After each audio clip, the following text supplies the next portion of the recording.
সয়াবিনগুলো ভিজিয়ে রেখেছিলাম, একটু গরম জল করে একটু ভিজিয়ে রেখেছিলাম।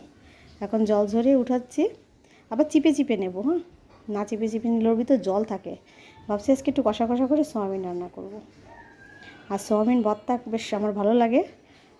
সয়াবিন ভর্তা তোমরা যদি না জানো তো অবশ্যই দেখো আমি কিভাবে সয়াবিন ভর্তাটা তৈরি করি। অবশ্য আমার ভিডিওতে এর আগেও তোমাদের দেখিয়েছি একদম। এই যে আমি জলগুলো উঠে ঝরে নিচ্ছি। অনেকগুলো সয়াবিন আমি একটু ভাজা খেতেও খুব পছন্দ করি, তো কয়েকটা ভাজাও রাখবো, ঝোলে সবগুলো দেবো না। একটু গরম জল করে রাখলে হয় কি বেশ ভালো ফুলে যায়, বেশ নরম সফট হয়, আর বেশ ফুলেও ভালো। সেজন্য গরম জলের মধ্যে রেখেছিলাম, মানে একটু উষ্ণ গরম জল, খুব বেশি না। পরে আমি যখন ভাজবো কড়াইতে তখন জলটা ভালো মতো মুট করে করে চিপে নেব। হ্যাঁ, কেউ আবার রসগোল্লা ভেবো না, কিন্তু এটা কিন্তু রসগোল্লা না, এটা কিন্তু সয়াবিন।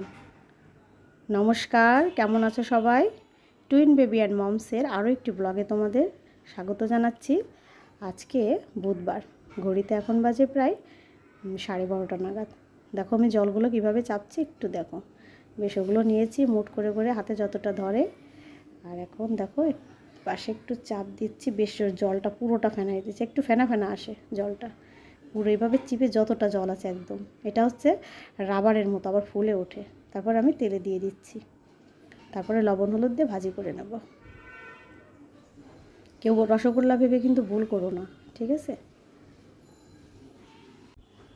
সয়াবিনটা না আমার খাওয়াই হয় না, তো অনেক দিন পর আজকে রান্না করলাম। মানে কি রান্না করব, মাছ ঠাস সবসময় খাচ্ছি, ডাল রান্না করছি, তরকারি রান্না করছি, তো ভাবলাম আজকে সয়াবিন আছে, মনেই ছিল না। তো সয়াবিনকে আজকে রান্না করব, বেশ একটু কষা করে রান্না করব। আর আমি না পেঁয়াজ রসুন দিয়ে রান্না করি সয়াবিন, নাহলে ভালো লাগে না। পেঁয়াজ রসুন কষিয়ে নিলাম, একদম মাংসের মতো করেই রান্না করব।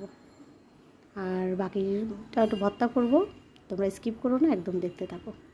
দেখো আমি আলু কুচি দিয়ে দিলাম, পেঁয়াজ রসুন আর আদা দিয়ে আমি কষিয়ে নিয়েছি। তারপরে আলু কুচি দিলাম, আলুটা আজকে ভাজলাম না, কাঁচা আলুটাই দিয়ে দিলাম, এটা কষিয়ে হয়ে যাবে। সময় থাকলে ভাজতাম, দেরি হয়ে যাচ্ছে, হ্যাঁ অনেকটা দেরি হয়ে যাচ্ছে। সময় থাকলে আলুগুলো লাল লাল করে ভেজে নিতাম, ভাজলে বেশি ভালো হয়। এখন কাঁচাটা দিয়ে দেবো, মশলার মধ্যে দিয়ে দিচ্ছি, মশলা কষানোর মধ্যে। এখন লবণ হলুদ জিরে গুঁড়া সমস্ত দিয়ে মশলাটা কষিয়ে একটু জল দিয়ে কষাবো আর কি। তো তোমরা একদম স্কিপ করো না, সাথেই থাকো, সঙ্গেই থাকো। তো তোমাদের সঙ্গে রান্না করতে করতে একটু গল্প করি, তোমরাও দেখতে থাকো, আর রান্নাটাও দেখতে থাকো, আর গল্পটাও শুনতে থাকো। আর আগে বলে নিয়ে যে আরেকটা কড়াইতে দেখো আমি সরিষার তেল দিলাম একটু, তারপরে কালো জিরে দিচ্ছি, মানে যে ভর্তাটা করবো আর কি। কীভাবে আমি সয়াবিন ভর্তাটা করি সেটা তোমরা দেখে নাও। তোমরা যদি এই রেসিপিটা পুরোটা চাও, আমার ভিডিওতে দেওয়া আছে সয়াবিন ভর্তার রেসিপি, সেটা তোমরা সেখানে যে দেখতে পারো। যে ভর্তাগুলো দেখো, সয়াবিনগুলো আমি পাটায় বেটেছি, যে গরম জল দিয়ে রেখেছিলাম চিপে চিপে, ওগুলো পাটায় বেটেছি। সবগুলো তো আর ভাজিনি, কিছু রেখে দিয়েছিলাম, ওগুলো পাটায় বেটেছি। আর ওটা তো রাবারের মতো পুরোটা ফিনিশ হয় না, জাস্ট একটা ঘষা দিলেই হয়ে যায়, মানে ভেঙে যাবে আর কি, বলটা ভেঙে যাবে এরকম। তো দেখো আমি তেলে শুকনো মরিচ দিলাম, আর কিছু কাঁচামরিচও দেবো। যেহেতু আমি খাবো, সেজন্য আমি একটু ঝাল ঝাল দিয়েই করব। আর এগুলো না ভর্তা টর্তা একটু ঝাল হলে না ভালো লাগে। আর বাচ্চাদের জন্য তো ঝাল খাওয়া ভুলেই গেছি। আর আমার পাকা ঝালগুলো না খেতে তেলের পরে দিলে না খুব ভালো লাগে, পাকা ঝালগুলো খেতে। তো বাচ্চারা এটা না খেলেও হবে, আমি সবজি রান্না করছি ওদের জন্য, তো ওই জন্য আমি একটু বেশি করে ঝাল দিলাম। ওদের জ্বালায় তো ঝাল খেতে ভুলেই গেছি, তো এটা আমি একটু বেশি ঝাল ঝাল করে করব আমার নিজের জন্য। আমার সয়াবিন ভর্তাটা আমি খুব ভালো খাই। আর এই যে দেখো পাটায় বেটে নিয়েছি এটা। আর ভর্তা টর্তা না বেশ বাটলে কিন্তু ভালো লাগে, ব্লেন্ডারের থেকে বাটলে ভর্তায় টেস্ট হয় বেশি। তো এই যে দেখো বেশ, এটা তো বেশি বাটা যায় না, সেটা তো তোমরা জানোই, সেটা তো একদম ফিনিশ হবে না, যেহেতু রাবারের মতো এগুলো। জাস্ট একটা মানে প্রথমে একটু ভেঙে নিয়েছি, তারপর আর একটা বাটা দিয়েছি, 2টা বাটা দিলে ইনাফ। আর যদি কেউ ব্লেন্ডার করে নিতে চাও অবশ্যই নিতে পারো, তাতে কোনো সমস্যা নেই, কিন্তু একটু গুঁড়ো গুঁড়ো না করলে ভালো হয়। তো দেখো তারপরে আমি এখন লবণ হলুদ দিয়ে এটা ভেজে নেবো, আর কিচ্ছু না। আর একটু ভাজতে হবে একটু কড়া কড়া করে, আর সরিষার তেল দিতে হবে কিন্তু, হ্যাঁ একটু আস্তে অল্প জালে মিডিয়াম জালে ভাজতে হবে। তলাটা একটু লেগে যেতে পারে, মানে তলাটা একটু লাল লাল হয়ে যাবে, হ্যাঁ তখনই বুঝতে হবে এটা ভাজা হয়ে গেছে। অনেক সময় লাগবে, একটু মিডিয়াম জালে আমি একটু ঢাকা দিয়ে দেবো। ঢাকা দিয়ে কিছু সময় পরে আর ঢাকা দেবো না, যাতে তাড়াতাড়ি হয়ে যায় আর কি। লবণ হলুদটা দিয়ে দিলাম। এই ভর্তা রেসিপিটা তোমরা পুরো রেসিপিটা পেয়ে যাবে আমার ভিডিওতে। আমার চ্যানেলে গিয়ে সার্চ করবে চাউমিন ভর্তা রেসিপি বললে পুরো রেসিপিটা তোমার সামনে আসবে, একদম A to Z রেসিপি, কীভাবে A to Z একদম কীভাবে সেরকম দেওয়া আছে। তো আমরা বলছিলাম তোমাদের সঙ্গে একটা কথা শেয়ার করবো। আচ্ছা, না ঢেকে দিলাম আর জালটা একদম কমিয়ে দিলাম। আর এই যে দেখো আমার ভর্তাটা রেডি। তলে কিন্তু আমার না ঘরে গেছিলাম, এসে দিকে একটু লেগে গেছে, তাতে সমস্যা নেই, এর নিচেই কিন্তু লাল লাল হবে। লাল যত সময় লাল না হবে বুঝতে হবে এটা হয়নি। গরম ভাতে এটা খেতে না খুব মজা, সেই মজা। আমি ভালো খাই, আমার খুব মজা। ঝাল ঝাল দিয়েছি তো বেশ মজা। ভর্তা তরটা একটু ঝাল হলে না ভালোই লাগে বলো। আর পাটা ভর্তা তো জবাব নাই।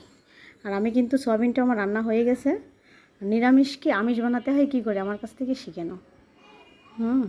দেখো আমি গরম মশলা দেওয়া হয়ে গেছে, এখন নামাবো। একটু ঝোল না রাখলে হয় না, আমার বাচ্চাদের খুব ঝোল লাগে, ওরা শুকনো খেতে পারে না, এই জন্য একটু ঝোল। আমার দেখো ধোয়া হচ্ছে এখনও, আমার এটা রান্না কমপ্লিট। এখন আমি আরেকটা বসাবো।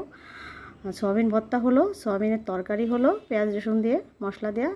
আর এখন হবে হচ্ছে একটা সবজি হবে, কাঁঠালের বিচি, পেঁপে, আলু, কাঁচামরিচ দিয়ে এখন পাতলা একটা সবজি করে ফেলব। কি আসলে কি বলছিলাম, এই যে দেখো, দেখছো, ওই যে আমার দুইটা কালো গেঞ্জি পরা, আর আমাদের বিল্ডিংয়ে দুটো আছে, আর এই পাশের একটা ভাবি আছে, ওরা আছে, আমি দেখতেছি। এখানে ছেলে মেয়েরা খেলে, ওরা এখান থেকে আমি দেখতে পাই, আমার না গেলেও হয়, ওরা এখান থেকে কোথাও যাবে না। আর এখানে তো রাস্তা কোনো রিক্সা টিক্সা কিছু আসে না, এটা আবাসিক রাস্তা, দুই বিল্ডিংয়ের মাঝখানে নিজেদের রাস্তা। আর ওদের গেটের চাবি দিয়ে দিয়েছি, ওরা গেট খুলে আবার তালা দিয়েও আসতে পারবে। বলেছি না ওদের সব শিখিয়ে ফেলেছি আমি, চাবি খোলা, সামনে দিয়ে পেছন দিয়ে সব রকম শিখিয়ে ফেলেছি। আমার আর কোনো চিন্তা হয় না, ওরকম বড় হয়ে যাচ্ছে তো কি, সব তো শিখতে হবে। আমাদের তো ভালো করে বলতেই পারলাম না, নিরামিষ খাবারকে আমিষ বানাতে হয় কী করে সে তো জানো, আমার কাছ থেকে দেখে নিলে।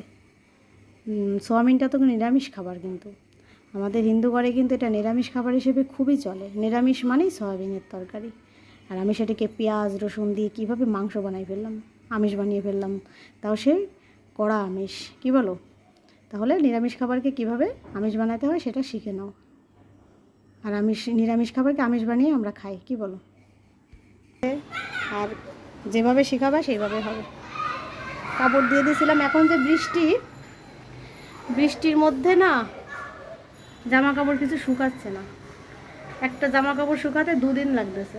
এই পাতলা জামাগুলো শুকাতে 2 দিন লাগতেছে, আর বাচ্চাদের প্যান্ট শুকাতে 2-3 দিন লাগতেছে। এখন এই যেখানে দিছি না, এখানে আসায় যাবে, আসায় না গেলে তারপরে রুমে নিয়ে যাবো, তারপরে রাত্রে রুমে দিয়ে রাখবো, এখানে নিচে শুকায় যাবে। আর রাত্রে এখান থেকে নিব না, বৃষ্টি এসেছে বারবার এখান থেকে সরাতে হচ্ছে। এই কোনাটায় রেখে দিচ্ছি, দিলে ওখানে পানি লাগছে, জল লাগছে না। আর যেগুলো যেটা বেশ ভালোই শুকিয়ে আসছে, এটা আমি এখন ওই রুমে নাইড়ে দেবো। ওই রুমে ফ্যান চলবে, ওই রুমের এখন কেউ থাকে না তো, ওই রুমটায় আমরা দিনের বেলায় থাকা পড়ে যা থাকা, আর রাত্রেবেলা তো আমরা এক রুমেতেই থাকি সবাই। ওই রুমটা তো ফাঁকা পড়ে থাকে, ওখানে সমস্ত জামা কাপড়গুলো ভিজাগুলো মেলে দেবো আশায় গেলে। হ্যাঁ, আর এগুলো বেশ ভিজা, এগুলো আর দেবো না, এগুলো এভাবে রাত্রে থাকবে। সকালবেলা উঠে যদি রোদ একটু হয়, যা হবে একটু শুকিয়ে ঠুকে যা যাবে ব্যাস। বাচ্চাদের তো এক রুম, ওরা তো এই রুমে সবসময় থাকা, টিভি দেখা, পড়াশোনা এই রুমেই করে, আমি পাশের রুমে যেই থাকি দিনের বেলা।